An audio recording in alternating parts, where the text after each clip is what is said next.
So welcome to the 63rd Professor Ananthakrishnan Colloquium. It is my pleasure to welcome our esteemed speaker for today, Professor Dr. Anthony Whitbread.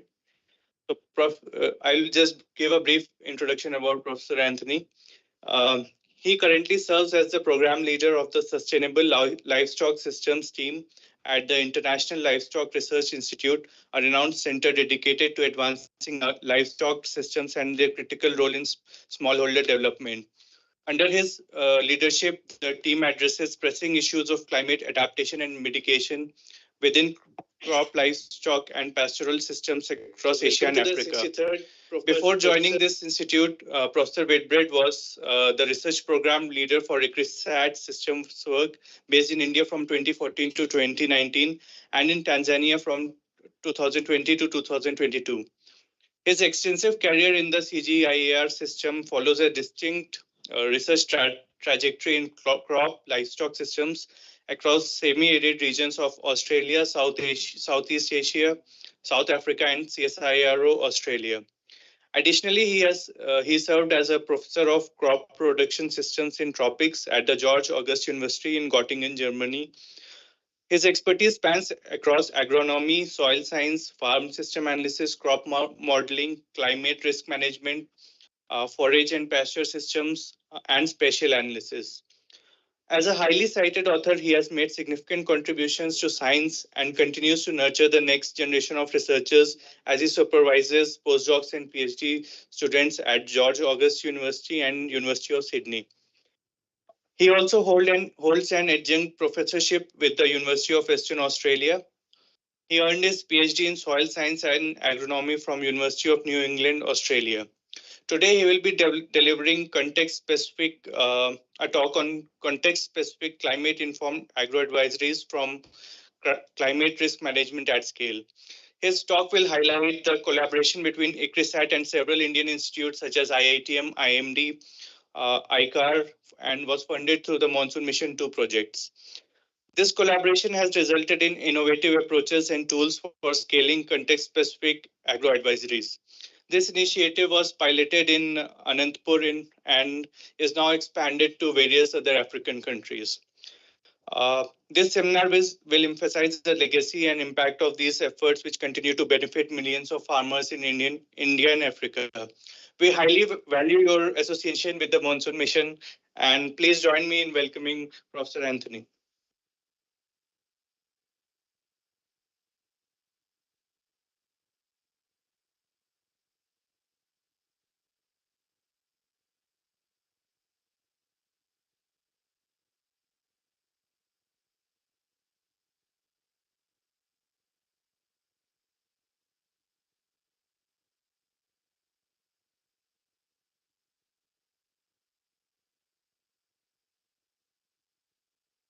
Okay, I think.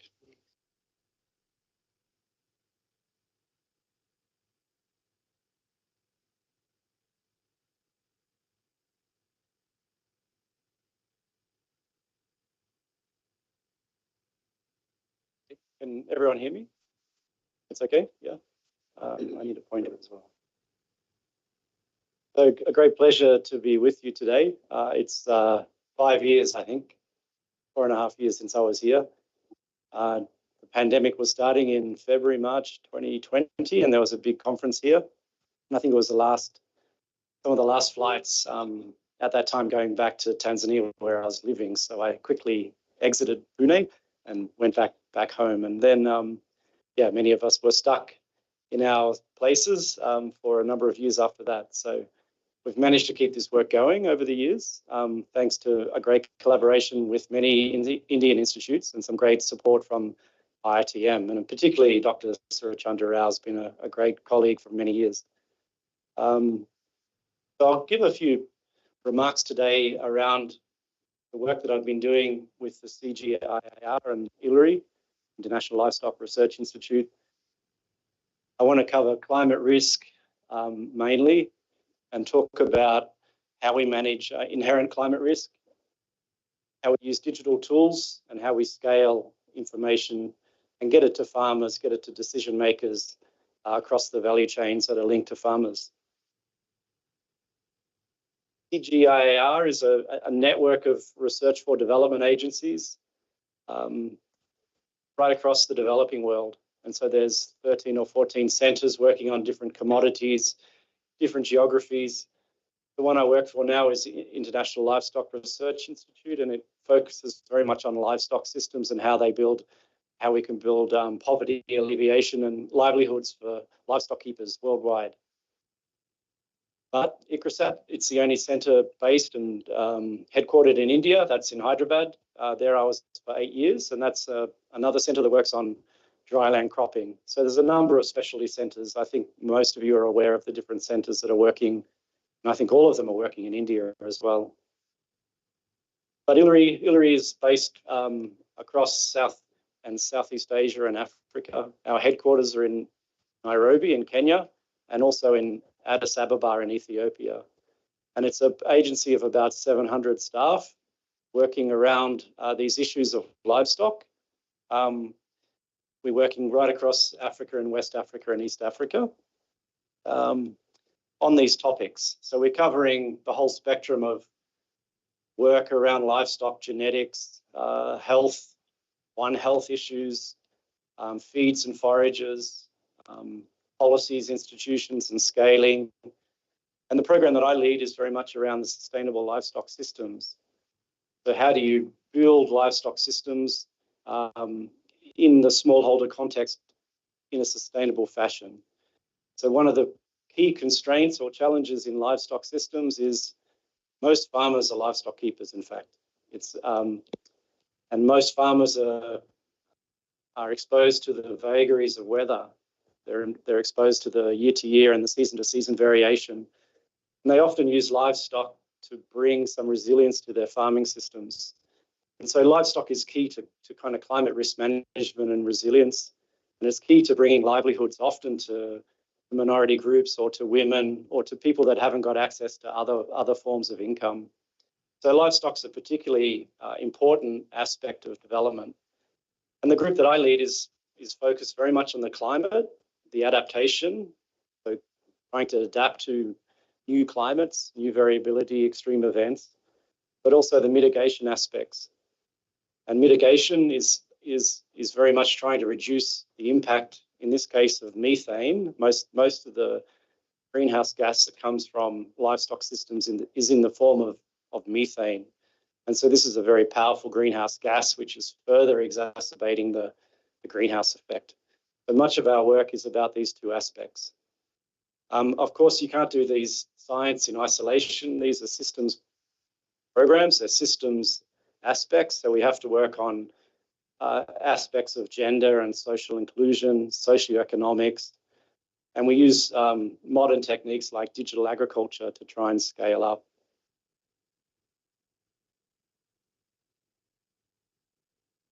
Now, why are we worried about risk?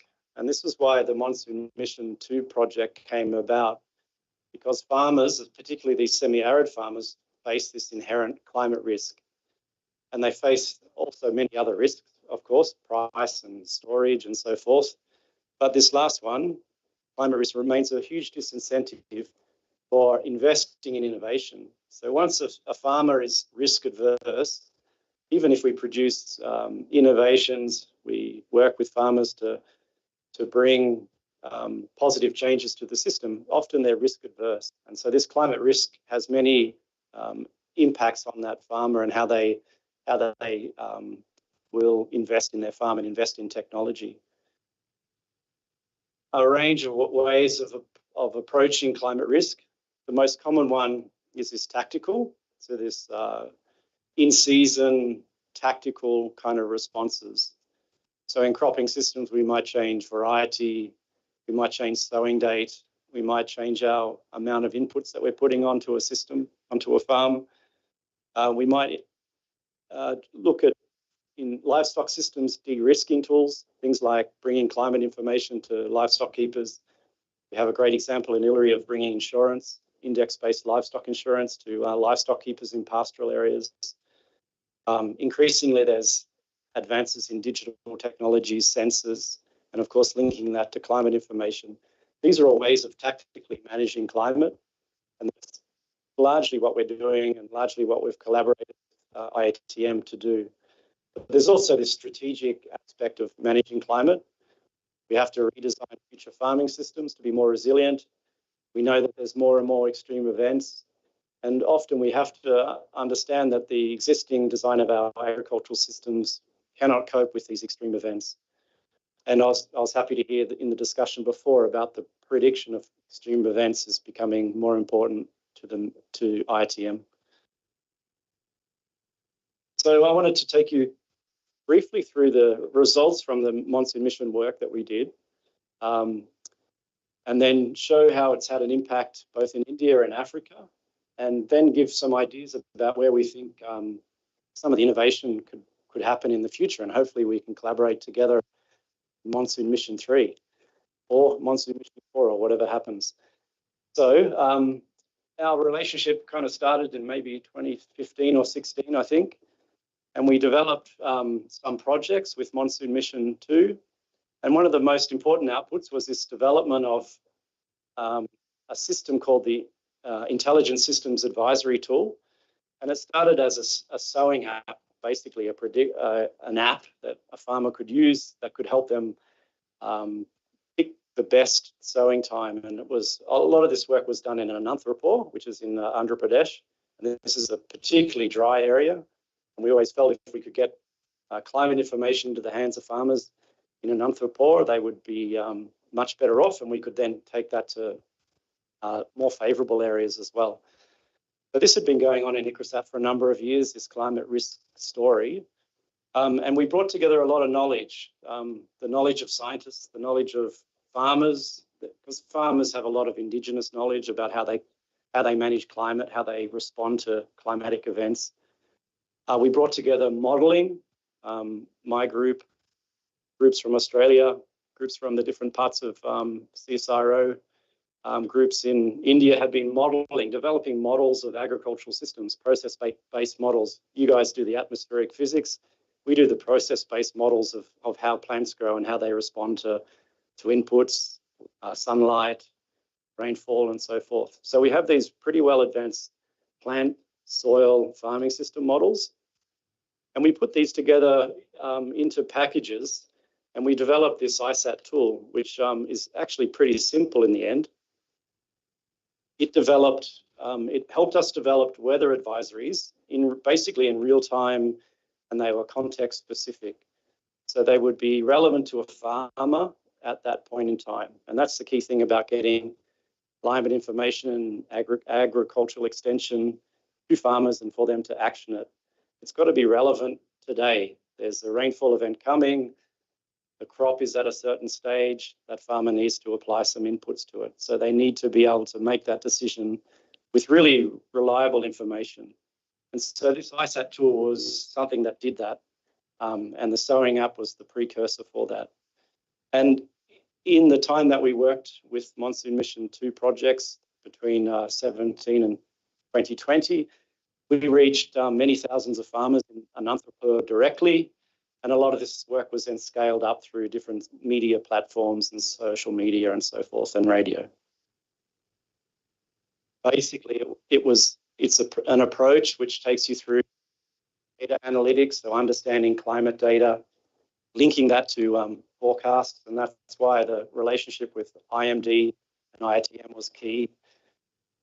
Was then developing decision trees from a lot of those triggers that we developed. So we linked how farmers would decide things and how experts would predict things.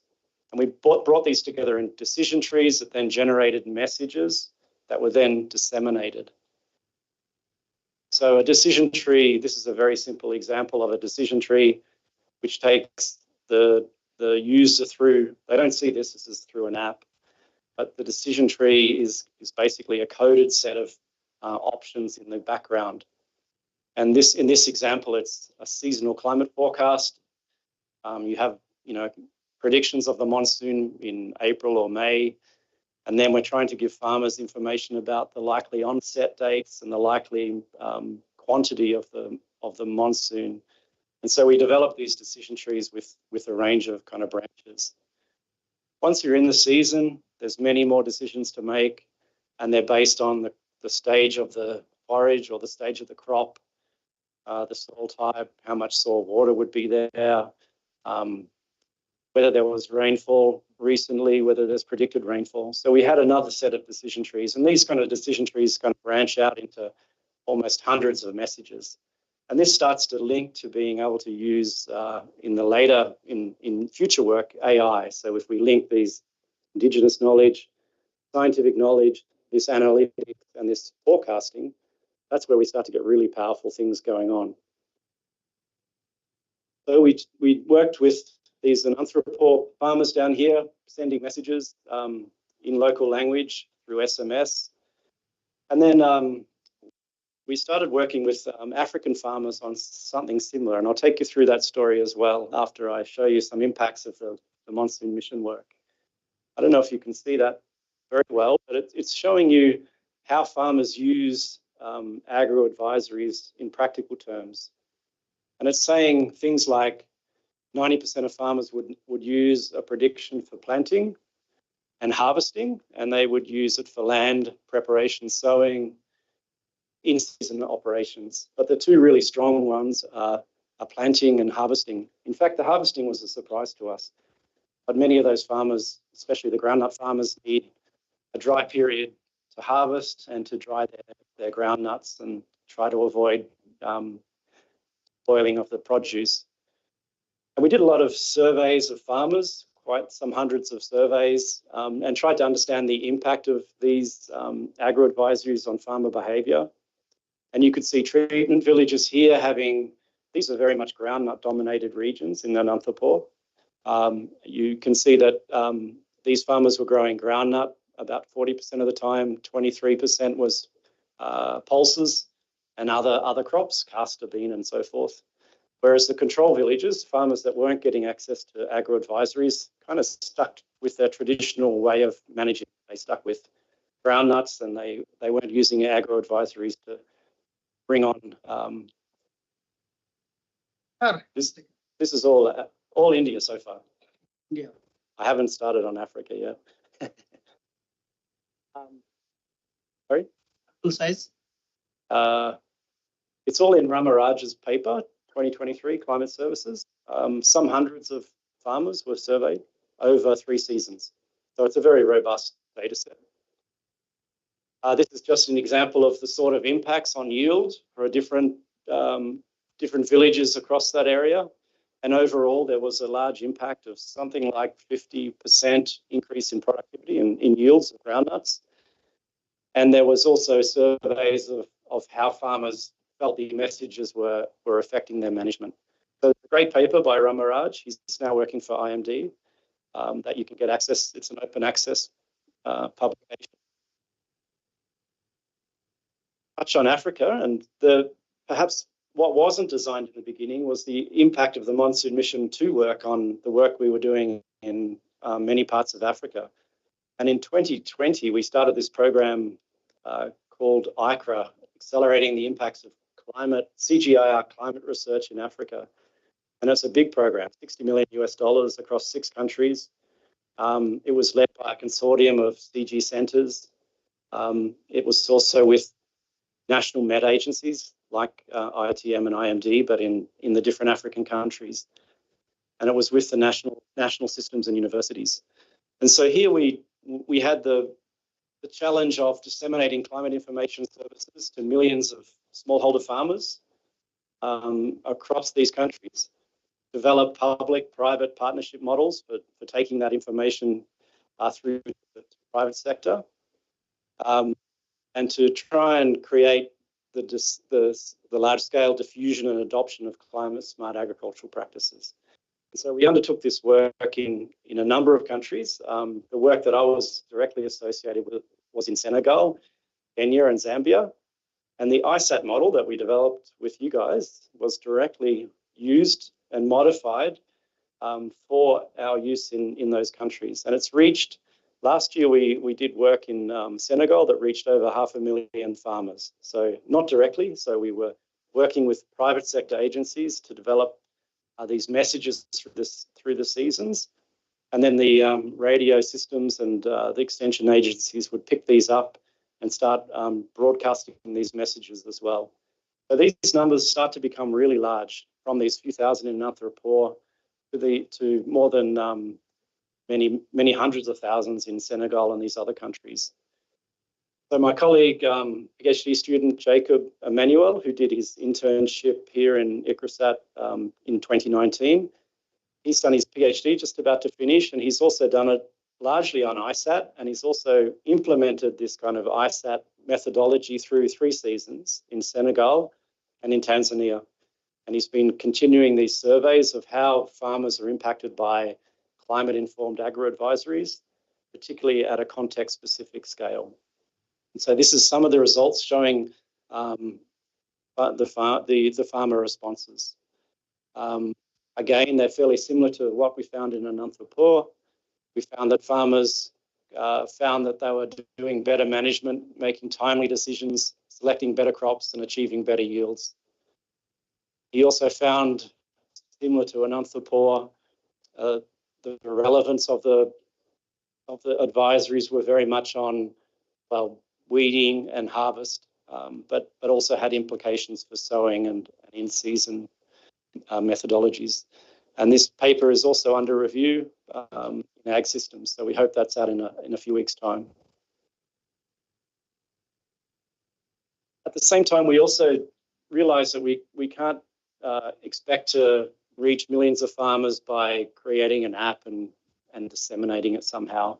So there was a lot of work on developing digital platforms and databases. We call them now Ag Data Hubs.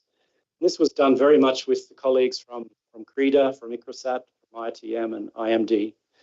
And here we tried to create dashboards that integrate this data from multiple sources that then facilitates the data analytics and visualization, so that an extension officer sitting in the middle of nowhere can get access to really state-of-the-art information, and they can make it more locally contextual through these dashboards. So that was very much the vision that we had when we started. And there's been a huge amount of progress both here in India and Africa on this idea. And it's really developing an improved agromet advisories that are much more linked to climate science and much more evidence-based. The 2 examples of how we brought information together from different institutions are these 2 apps that were developed here in India. I think most people would know Megdude by now. Yeah, this was developed by the team. I looked up the downloads. It's got 300,000 downloads across India. It's accessible in 774 districts between 2019 and last December. So a very good impact from that app. It's available in 12 Indian languages, and over 500,000 advisories have been cumulatively distributed. So it's basically an app that links different parts of IMD's and IITM's climate sciences, and it links it with the agro-advisories of the IMD. That's a great success story, and that was the first time that we were really trying to grapple with how you bring diverse sets of information together from different institutions in India. Another app was developed. I think it was much more an urban app for understanding climate information in cities across India as well. That's Malsum. I've lost track of where that is. Is that still in use as well? Yep. Okay. So 2 great stories out of those efforts. And then in 3 countries in Africa, Kenya, Zambia and Senegal, Ram Dulipala, who was one of the brains behind this work in India, has applied his skills, and a number of our other team members have brought together these ag data hubs, and they're linking them also with the national med agencies in each of those countries and with the departments of agriculture. So different streams of data, both national and international data, are coming into these ag data hubs. And the idea is to make information available for innovation for everyone. And one of the key targets would be to create innovation in the private sector. So linking private sector agencies to develop business models that they can then link often climate information into their decisions, into their, business models as well.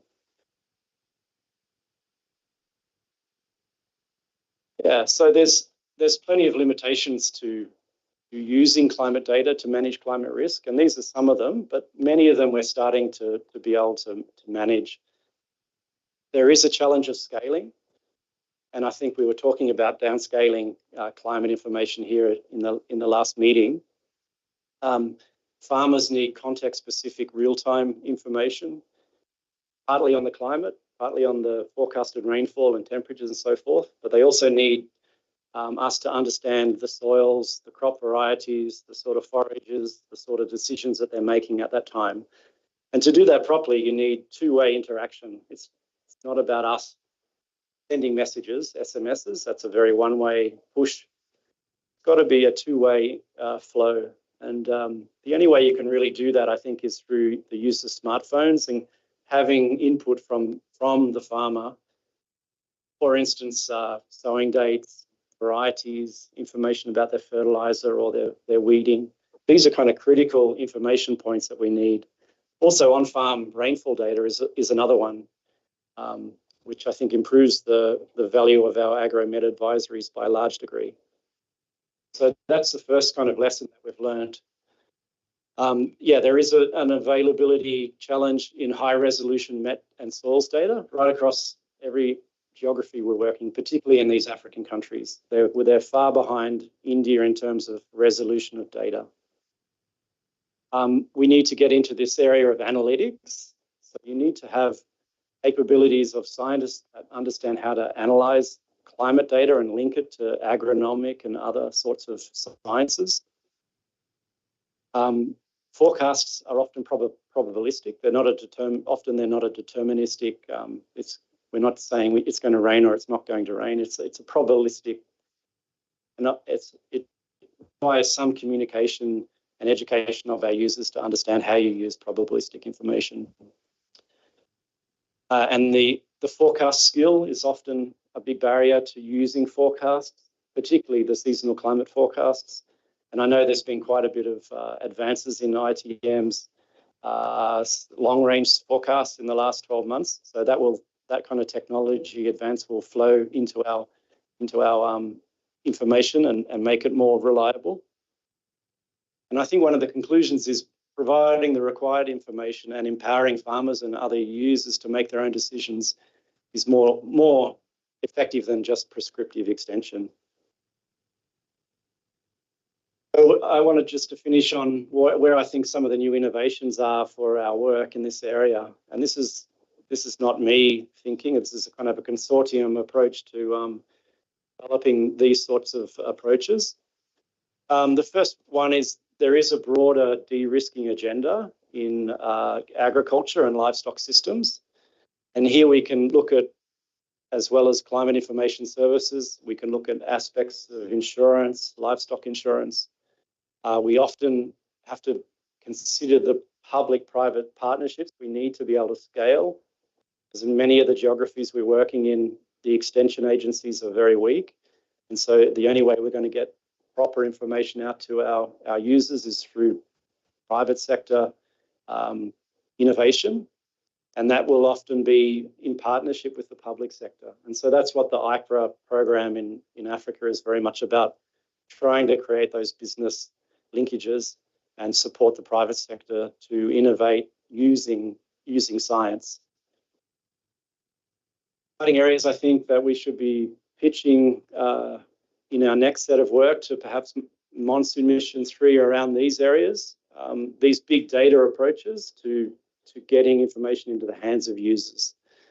And you've seen that we've taken an approach where we've brought together science and Indigenous knowledge, but to really scale that up, and we did that in 3 different districts, but to scale it up to the 600 or 700 districts you have in India, you need different approaches.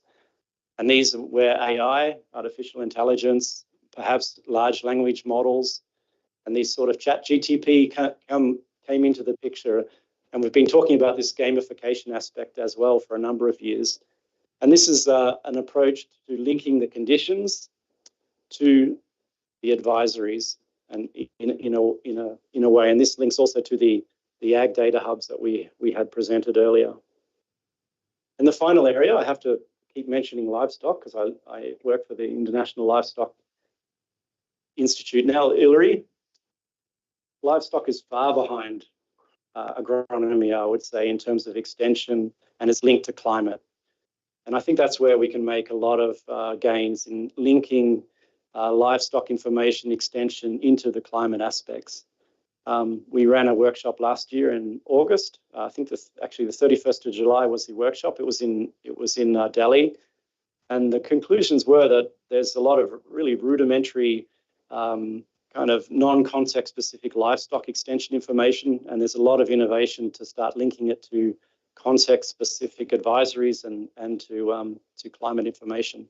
So that's a big challenge to us, and we're working on that already around disease prediction, around building resilience, linking it to insurance. And there are technology advances such as sensors and wearables that can also start to flow into making better decisions. So the story isn't finished, hopefully. The idea is to continue working across the different institutions that I've already introduced you to, and often before linking them to between the South-South collaboration as well as the highly important aspect that I'd like to highlight. Project partners, there were so many in the work that I described, but yeah, I think I've mentioned most of them, but ICAR has been central to this, CREDA in Hyderabad, UNGRAL, the university. And in ICRA, in our African work, it's been a whole range of partners as well, national partners and international partners. So I'll leave it there and I'll take some questions. Yeah.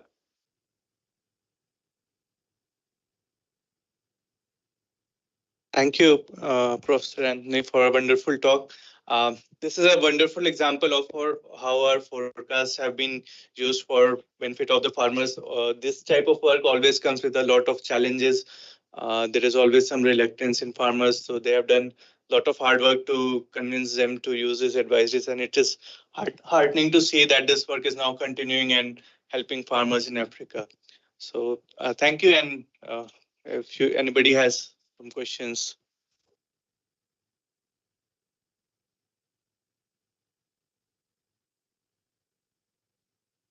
In crop models, do you use forecasts from seasonal seasonal forecast of rainfall, temperature, and this, whether it is being used in crop models for generating advisories, or advisories are generated just based on decision tree and experience?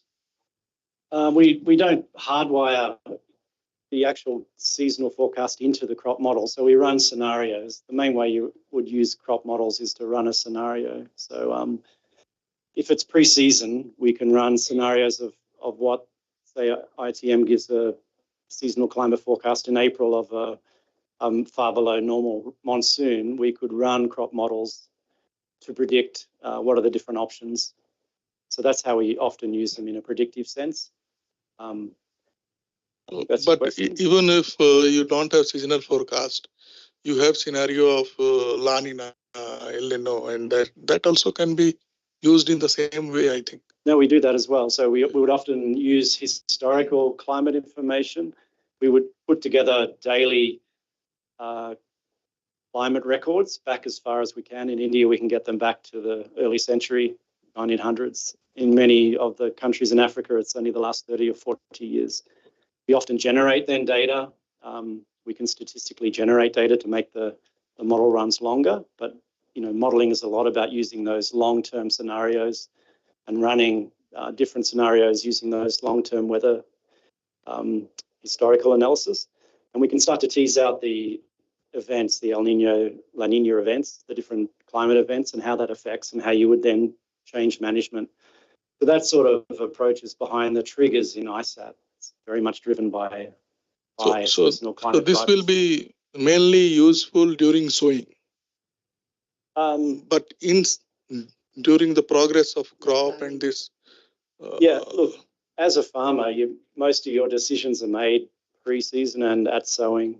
So there's less things you can do as a crop farmer once you're in the season.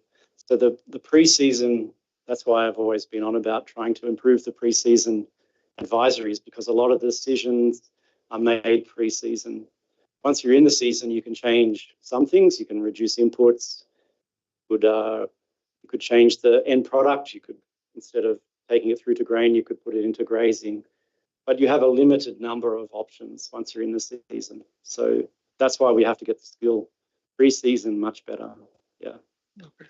But then harvesting and giving fertilizer, watering, all these things cannot be decided in the pre-season. This thing. Not normally, no. Well, you don't have that predictive skill to know when harvest will occur. We can make predictions on within a week, but we don't know the weather, prevailing weather at that time. Pretty interesting to Professor Whitbread. So I have a small question. So the process-based models that you use for crop modeling, are these Farquhar-based or light-use efficiency-based, your crop yields? They're a process model that has they're different models actually. They're put together by a soil water balance model, a crop model, a nutrient model. So they're kind of combinations of models that then use a process-based approach to simulating the system on a daily basis. So in the growth of a crop, we would use radiation use efficiency and how much rainfall is coming in, and we would apply stress factors to the crop, so on. So these are very advanced approaches and very well-used approaches to crop modeling. So we don't have the same sort of models for livestock systems as yet. So that's one of the next challenges we need to also address, is bringing modeling much more into the livestock aspects as well. Thank you. Yeah, it's a very nice talk, Anthony. So one of the things that I learned through this collaboration is that a seasonal prediction skill at that spatial scale is very, very weak. Yeah. But when you are trying to convey that message to the farmers, actually you are looking at basically how many rainy days will be there in that season. That has more predictability than the quantum of rainfall. Yeah. So are there any other such metrics that can be, as a modelers, we strive to improve that information other than just rainy days? Then fortunately, when that model, the number of rainy days skill is very high. So, but are there other things that we should be working on to improve? Well, onset Onset would be one of the key ones. Onset of the monsoon, of course, everyone knows that we want to predict that with more accuracy. Extreme events. So in season, extreme events, drought, heat events. When you talk about livestock, we need to know they have these indexes, thermal indexes. You could create indexes around how livestock would be stressed under certain conditions, heat events, for instance, or high rainfall events. The statistics of them. Yeah. That is only possible in seasonal. Okay. Yeah. Okay, do we have any other question? So I have a small question. So you are now working with the livestock aspect. So is there a parallel effort for the agricultural aspect as we had in India, in Africa? Well, we've got this ICRA program running for another few years, so we're trying to continue the work we're doing. It's on crop livestock systems. It's not completely focused on livestock or crops. Okay. It's in the general aspect of climate services information and getting it used. Okay. And so there's a lot of public-private sector engagement and trying to help private sector build business models that could be profitable, but also take information to scale. In terms of livestock, well, I think we ran the workshop here in India last year, and we have a lot of enthusiasm for bringing extension systems of livestock connected to climate information, particularly around contingency plans, livestock calendars, understanding the like I just mentioned, thermal index effects, heat events on livestock, prediction of pest and disease impacts on livestock, and that also has a One Health interaction as well. So there's a lot of things we could actually work on. I think the next set of work I think we should be doing with ITM is very much around this kind of AI approach to taking information and scaling it. How do you bring together climate information, expert knowledge, these kind of model outputs, and put them into AI-based extension, because that will overcome many of the barriers we have in getting to scale. So that's what we're discussing at this stage. Okay, Yeah. because recently the World Climate Research Program is also focusing on Africa, so they are offering the early career researchers from Africa to focus on some of these aspects. So perhaps that is a good place where the local people from Africa can sort of collaborate and try to do some of this work. Yeah. Any other question?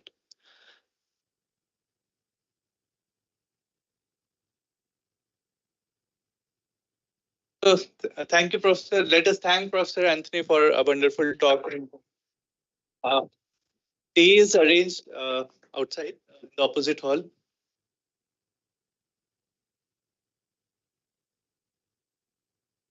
A dry period to harvest and to dry their ground nuts and try to avoid spoiling of the produce. And we did a lot of surveys of farmers, quite some hundreds of surveys, and tried to understand the impact of these agro-advisories on farmer behaviour. And you could see treatment villages here these are very much groundnut dominated regions in Ananthakrishnan. You can see that these farmers were growing groundnut about 40% of the time, 23% was pulses and other crops, castor bean and so forth. Whereas the control villages, farmers that weren't getting access to agro-advisories, kind of stuck with their traditional way of managing. They stuck with groundnuts, and they weren't using agro-advisories to bring on. This is all India so far. Yeah. I haven't started on Africa yet. Sorry? Full size? It's all in Ramaraj's paper, 2023 Climate Services. Some hundreds of farmers were surveyed over 3 seasons. So it's a very robust data set. This is just an example of the sort of impacts on yield for different villages across that area. And overall, there was a large impact of something like 50% increase in productivity in yields of groundnuts. And there was also surveys of how farmers felt the messages were affecting their management. So it's a great paper by Ramaraj. He's now working for IMD that you can get access. It's an open access publication. Touched on Africa, and perhaps what wasn't designed in the beginning was the impact of the Monsoon Mission 2 work on the work we were doing in many parts of Africa. And in 2020, we started this program called ICRA, Accelerating the Impacts of CGIAR Climate Research in Africa. And it's a big program.